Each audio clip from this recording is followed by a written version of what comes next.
Welcome to Dead Man Talking.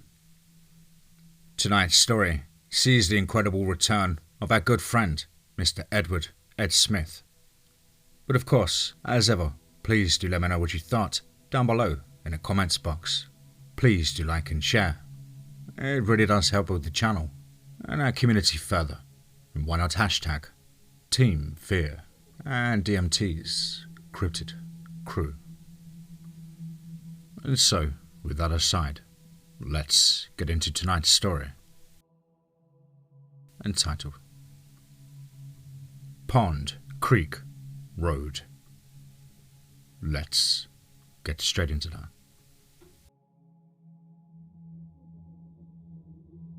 Northeastern Oklahoma is riddled with old country roads that are descendants of old wagon trails and travel routes of ancient passage. This tale is about one of those trails. It is backed up by interviews and encounters that have been told and retold throughout the decades and centuries. The anonymity of these interviewees and exact locations of their encounters will be protected, and the private lives of the people relating them will be held in the highest vestige of confidence.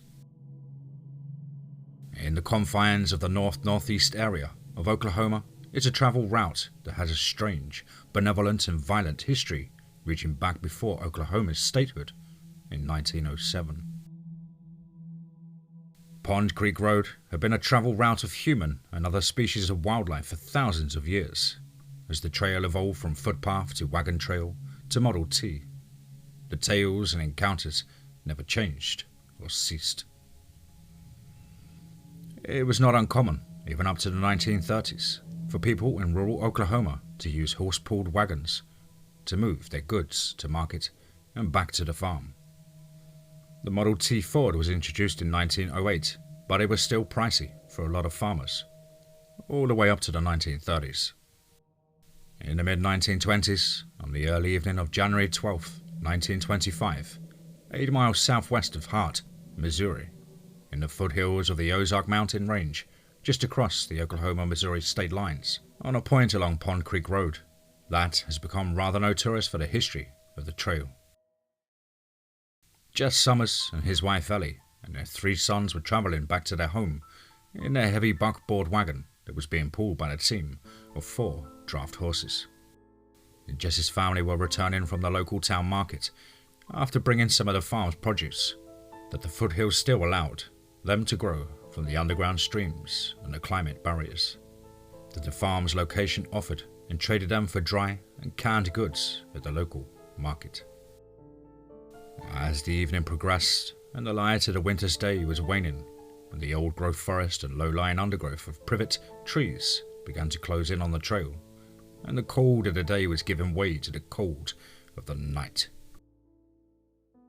Wally, the couple's 9-year-old middle son, was riding next to the back of the wagon nearest the rear barrier board, began to smell the odour of what he thought might have been a dead deer or some kind of dead animal, and the odour was getting stronger. And finally, he exclaimed, "Hey Dad, did you smell that? It stinks."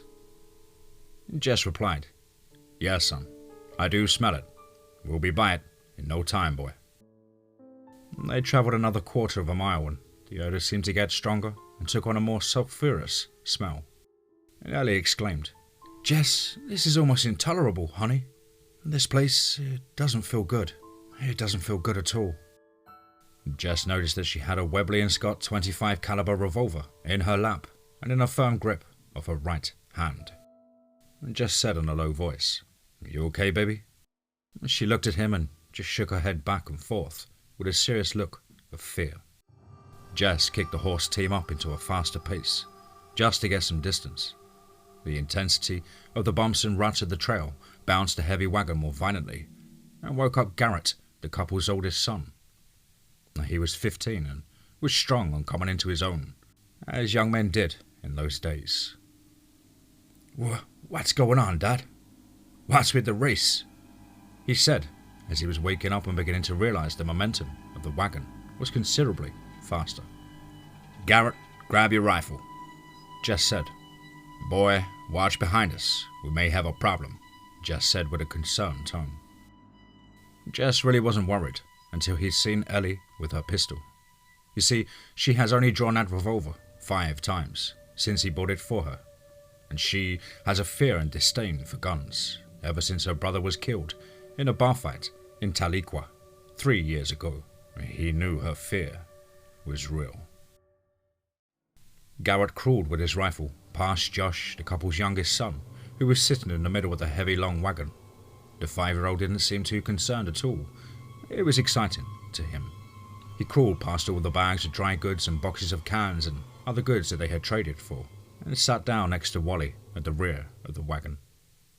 The wagon travelled another mile or so, and the night was moving in. Jess brought the wagon to a stop and gave the reins over to Ellie. Garrett asked if he needed him to help with the horses, and Jess said, "No, son. I need you to keep watching our back sides, just in case something comes up from behind us." He replied, "Okay, Dad." And Jess said, "Wally, come on up here and help." And Wally jumped out of the wagon and ran up to the water barrel strapped to the sides of the wagon and began to fill the buckets. Jess set about lighting the dark lanterns that had concave reflectors and crude lenses that would amplify the light that would be focused out towards the front of their path, so that the horses could have some light to slow walk the trail. Jess had a total of 4 of these large dark lanterns pointed towards the front, 2 on each side of the wagon, just in front and off to the side of the footrest of the wagon. And since he has driven this trail before, and the horses have too, so this is old hat for him and his draft team. Wally and he watered the horses as Wally was about to jump in the wagon when a low-pitched growl, almost siren-sounding howl, came from directly behind them. In the twilight, Garrett could almost see some kind of form of a creature, as he would later describe it. Jess grabbed the reins from Ellie and kicked the horses up to a trot, and Wally jumped into the wagon and fell back out as the wagon began to move. He ran for about 20 feet and tripped and fell as the wagon continued to move. As he got to his feet, he could see, in the black light of the 4 lanterns up front, that Garrett had raised his rifle and was getting ready to fire over his head, and Wally hit the dirt and as Garrett fired 3 shots over his head. Ellie screamed, "Garrett, stop shooting! You're going to shoot your brother!" And Jess hollered back over his right shoulder as he was wrestling with the reins to keep the horses calm. "Why are you shooting at, son?" "There's something back there, Dad. There's something back here. Wally, get up! Run, brother, run!" Garrett yelled. Wally could see the shape of the form that was on 4 legs. He was gaining ground on his brother as he ran for the wagon and was grabbing onto the barrier board. Garrett fired 2 more shots. The form that was now not much more than 100 feet away slowed down, and the distance increased between it and the wagon. Garrett grabbed the back of Wally's pants and pulled him in to the wagon. As the 2 shots rang out, Ellie turned and over her right shoulder, and bracing herself with her right foot on the running board, she was able to catch a glimpse of what Garrett was shooting at. It was dark, seemed to stride on 4 legs, and she was convinced that she was seeing a very large wolf. And then her attention was directed to Wally struggling to get on to the wagon. She was about to yell at Garrett when he pulled Wally on to the wagon, and as her attention focused back on the shape as it disappeared into the woods, in which the branches and limbs of the woodline were scraping the sides of the wagon. Jess was slow in the wagon to be able to figure out what was going on when Ellie said, "Don't you dare stop! This damn wagon!" He saw the total fear in her eyes and kicked the team into a full stride. "What did you see, Ellie? Ellie, what did you see?" Ellie turned to Jess and replied, "Get us home. Get us home." The wagon and team had been at a full stride for about almost 2 miles, and Jess began pulling back on the reins and settling the team into a slow walk to cool them down. Ellie protested, but Jess said, "I have to rest our horses, Ellie. We cannot afford to lose them." A clearing off to the side of the trail came into view. It was a large clearing that would allow them to pull the wagon and team into and have an open view out to about 125 feet in all directions. Jess circled inside the clearing and pointed the team towards the trail and pulled the team to a halt. "Garrett, watch out for us. Ellie, get my rifle. Use it if you have to. Sugar." He immediately set to watering and checking the horse's legs and hooves, and while he was helping when Garrett said, "Hey Mom, I think whatever it is, it may be following us. Every once in a while I think I see it, in the tree line," as he points to a location that is the furthest away from the trail in the clearing. She says, "Okay, you keep checking in other directions. I'll sit here and keep watch over there." Josh acted like he was going to get out of the wagon, and Ellie quickly reminded him that if he did, she would blister his backside when he got home. Jess and Wally returned from dealing with the team, and Jess said, "Well, for the most part the horses are good. Better than I expected, but they can't run like that for a while. Slow and steady will have to do." Jess kicked the team back into a slow walk, and they re-entered the trail, and after 2 miles everything calmed down. They were entering a flat portion of the trail. It was less hilly and more smooth and less curvy.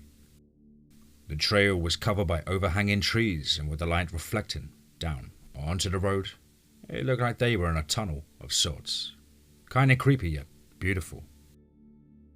This effect was present off and on for about 3 miles of the journey, as they began to turn onto one of the few curves in this section of the road. From the tree canopy above the road, a black shadow moved through the limbs of the trees, and as the wagon made the curve, it seemed to let go of the canopy and drop plunging towards the moving wagon below.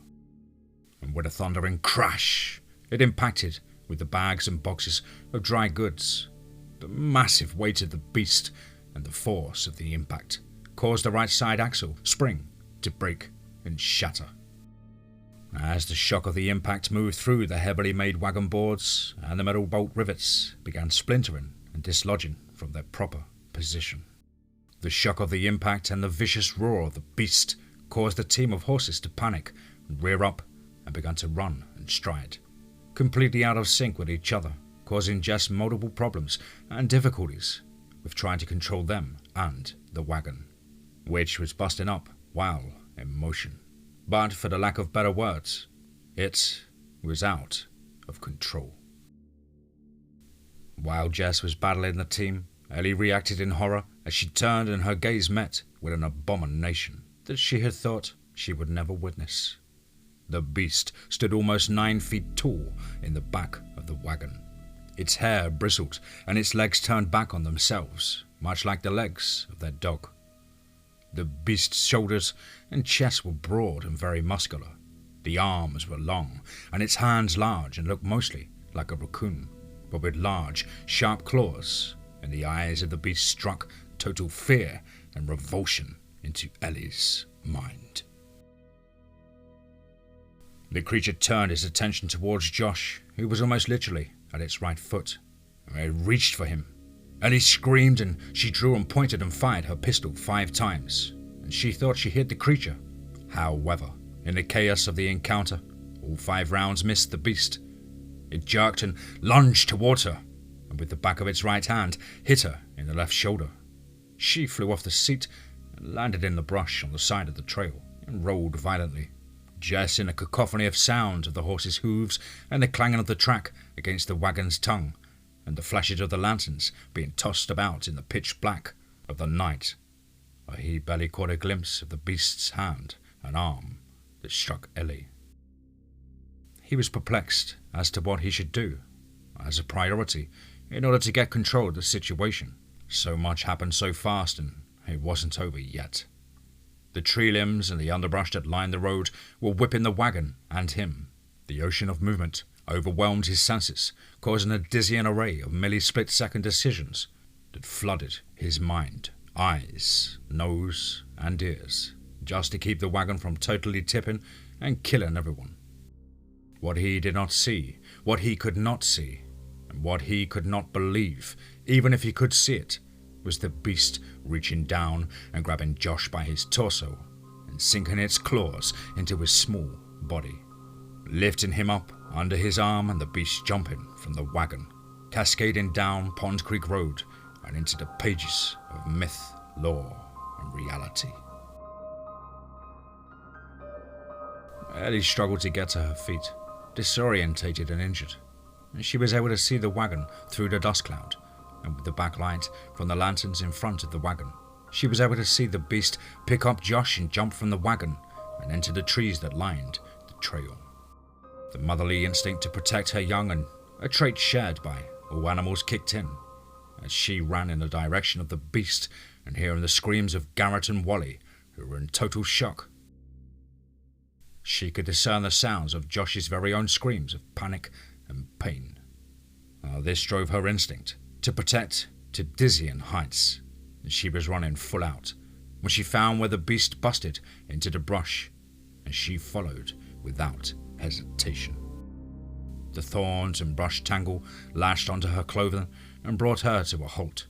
As she struggled to free herself, she could hear Josh screaming, "Mama! Mama, it's eating me! Ah, Mama! Make it stop! Mama, make it! Ah!" Then silence. And then a noise of horses' hooves and the wagon's wheels and a loud screech. Jess was able to get the team under control and had doubled back to find her.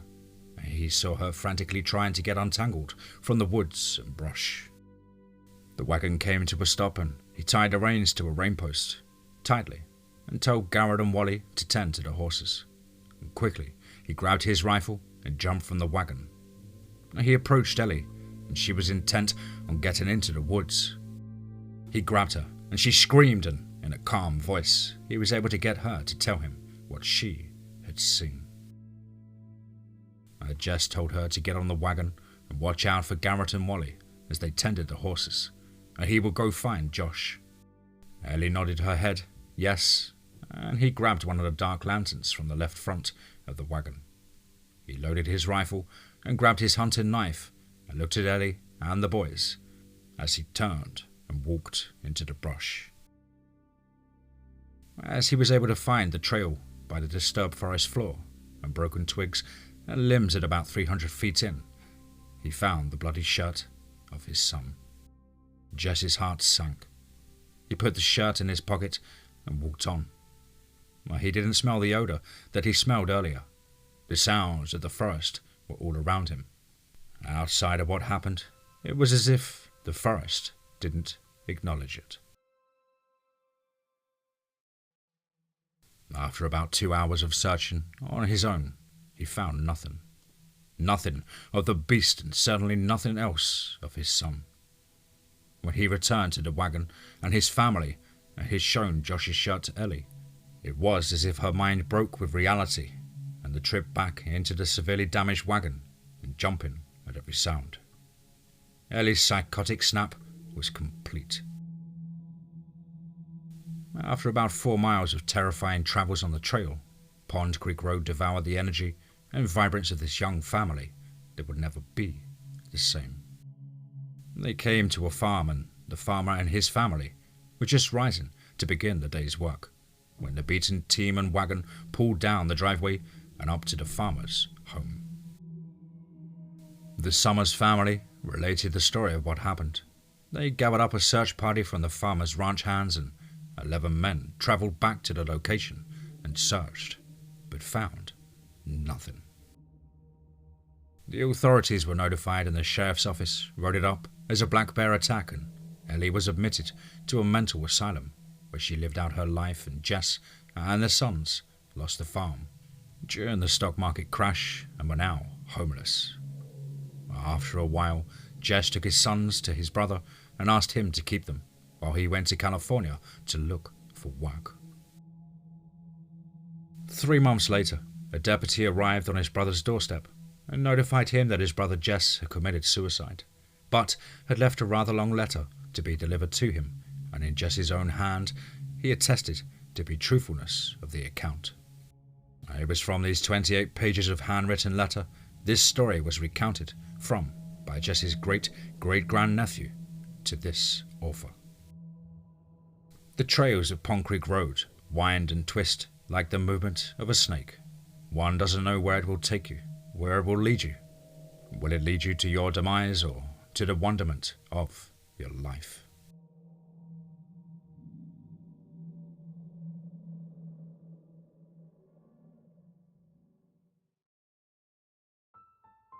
In June 1941, several teenage young adults ventured into the Neosho River Basin that encompasses a large part of northeastern Oklahoma and a portion of southwest Missouri, and a large finger of land that reaches up into central Kansas. The dam for the Grand Lake of the Cherokees had been completed in March 1940, and the lake was still filling. There were 4 cars with a couple in each vehicle, and Carol Reynolds and her boyfriend David Mayer were last in line of the procession out to the new lake near the town of Grove, Oklahoma. They were going to travel to a remote area that will become a recreational hotspot once the lake was at pool level. There were many road cuttings that were roughed in pending development as the lake filled, but were primitive by any recreational standard. Some of the boys were afraid of getting stuck in the muddy ruts of the area as the 4 vehicles speed onto the dirt road, sometimes throwing up clouds of dust and sometimes slinging mud from the tires. The carefree caravan continued with reckless abandon, much like the young at heart do. Joe Ingalls, David's best friend and the driver of the 3rd car in the procession, noticed that David turned off at the Y of the main road and up the roughed-in part of the recreation area. Not surprised by this, Joe continued and said nothing to his latest girlfriend, Sarah Miller. "I guess Dave's going for some real private time this afternoon," he said to himself. It was getting on towards 4:30 p.m. when the remaining vehicles pulled into the part of the area that was going to host their party camp. The 3 couples made a campsite of their own, and the late afternoon turned to dusk, and dusk turned to night, and then the early morning, when Bill Taylor said to Joe, "Hey, I would have thought Dave would have been here by now." And Joe replied, Him and Carol pulled off a back a ways when we were rolling out here." And Mike Turner said, "Did they pull off back there, the last Y we passed?" "Yeah," Joe responded. And Mike replied, That way's pretty rough. He might have gotten stuck." And Bill said almost jokingly that maybe we ought to go rescue him from Carol. All the kids laughed and agreed that they should go back to check on them. The group put out the fire and cleaned up the area, as people did in those days, and then got into their cars and began the trip back to the Y in the road. The area on the side of the main road was trimmed back 20 feet from the edge of the dirt and gravel road, but when they turned onto the other leg of the Y, the roadway narrowed to less than a lane and a half, and was all dirt and trees and brush, right at the side of the road. The limbs and branches swiped along the sides of the vehicles. The lower brush was even more densely overgrown, and the road was considerably more rough and rut-filled. This, coupled with the fact that there was no moon tonight, made the whole trip seem darker, more ominous. Plus, there was a low fog bank moving in from the area of the lake that they were travelling towards. Their progress was slowed by the roughness of the road and the twists and turns of the road itself. Bill was in the lead and then Joe followed by Mike. After about 4 miles of travel on this road, Bill's headlights fell upon a small clearing, and Dave's Plymouth was turned on the passenger side of its wheels and the underbelly facing Bill's approaching car. Bill sped up to the Plymouth and the others parked alongside Bill's vehicle so more light from the headlights could be pointed in the direction of the overturned Plymouth. The boys got out of their cars and began to call out for Dave and Carol, but no replies were heard. Joe and Mike had their flashlights in hand, and the boys told the girls to stay by their cars and wait. As the boys rounded the Plymouth, they observed that the back windshield had been busted out and part of the top of the cab that was over the back seat, or it had been ripped open. This unnerved Mike, whose father owned an auto shop that repaired damaged cars. "Guys, do you know what it would take to rip that cabin open? And that seems to be the only damage to the car," Mike stated. "Yeah, but where's Dave?" Joe said. Maybe they walked out," Bill suggested. "Not likely. We would have seen him on the road, and certainly they would have walked to the camp to meet up with us," Mike replied. Mike looked into the back window area and seen pieces of clothing hanging on the sharp metal of the ripped-up cabin. Well, there was some blood on the back seat and back dash, but none on the front seat or front dash. Hey boys, I think whatever happened when they were in the back seat and not while they were driving. Another thing, it looks as if they might have been pulled out of the back window, Mike stated with a puzzled bewilderment. And Bill said with shock, "Come on, Mike, that's crazy. Maybe they ripped their clothes when they crawled out of the window." And Mike replied, "Okay, well, how do you explain the metal on top of the cabin pulled back and outwards? They could not have done that from the inside." Nancy, Mike stated, was standing next to his car. When she looked over to the left of the overturned Plymouth and thought she'd seen a shadow moving away from the area near the turned over car, and for just a moment she thought she glimpsed a set of eyes looking at her. As she screamed, the shadow moved with speed. As it moved through the dense underbrush, leaving a wake of motion and noise as it moved away from the Plymouth. The boys reacting to the screams came running back to the girls, and with all of the commotion of their movements and screams of their dates, they never noticed the wake of movement in the brush. Now Nancy frantically tried to explain to Mike what she had seen, and Joe says, "Hey, we need to look around for Dave and Carol. Okay, girls, all of you get into my car and lock the doors. Well, look for Dave and Carol. If you need us, honk the horn, okay?" Bill explained to their dates. Now the boys began to search the small clearing. At about 200 feet from the Plymouth, they found a brown loafer shoe. And Joe said, "I believe this is Dave's shoe, and it looks as if Dave is running in this direction. But I don't know what these big scuff marks in the dirt are, but they look like they're following him." The boys set about following the scuff marks, and at about 500 feet from the Plymouth, they found another shoe, and the scuff marks turned into the woods. The boys followed the scuff marks and broken branches and twigs, of which some were about 5 feet tall, and some at about 8 feet up on the sides of the trees and bushes. At another 200 feet into the tree line, the boys' flashlights found a grisly scene that none of them ever forgot. And at least one of the boys to the day he died, in June of 2006 at the age of 81, recounted the story as he remembered it. It corresponded to a written account of the story by another one of the boys in a typed 19-page statement made to a private investigator some 22 years earlier. The boys, moving through the woods at night with their 2 flashlights, walked into an area of undergrowth that had been laid down by what could only be described as a desperate struggle. Branches of trees and undergrowth shrubs were ripped up out of the ground, and Dave's body, or what resembled a body, was found on his back. It looked as if he was draped over a massive log laying on the ground, and upon closer observation you could tell that it was as if something put him on his back across the log and broke his back in multiple places to get him into that position. His abdomen had been completely opened, and his intestines were strewn about, as if someone would have been field dressing him as a prey. He was for the most part naked, and his manhood had been removed. This ghastly sight was further enhanced by the fact that his face and skull had been bashed or deformed inward about 5 inches, as if a massive fist had struck his face. Bill vomited and retched onto the ground. Joe broke out in tears, and Mike sat there in utter shock. If it wasn't for the loud grunt coming from the left of them, they may have sat there all night. And with the grunting growl fresh in their ears, they took off and ran back to their cars. The boys entered their vehicles, and the girls were immediately panicked. They drove to the sheriff's office. After an hour of trying to convince the deputy on duty, he decided to call the sheriff, and the sheriff with several of his deputies and the teenagers caravanned out to the area.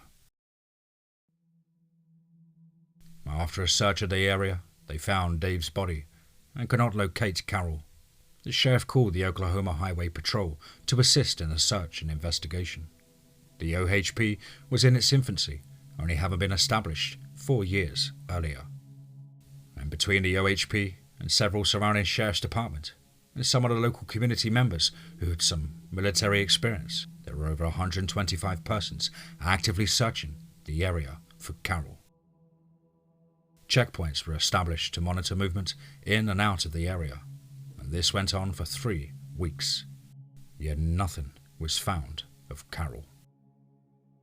The incident was ruled as a car accident, and a black bear was in the area that was blamed for the brutal mangling of Dave. A few members of the FBI were also on the scene towards the end of the search and investigation, and filed a report to the sheriff's office, was sent a copy of. However, during an investigation by a private investigator in 1984, the sheriff's report, the OHP report, and the FBI report could not be located. Carol's remains are missing to this day, but Pond Creek Road remains in the form of country roads, paved and unpaved, with some sections a more improved road, even to the extent of part of it being 4 lanes with a turn-in lane in the middle, sidewalks included, and known by many other names.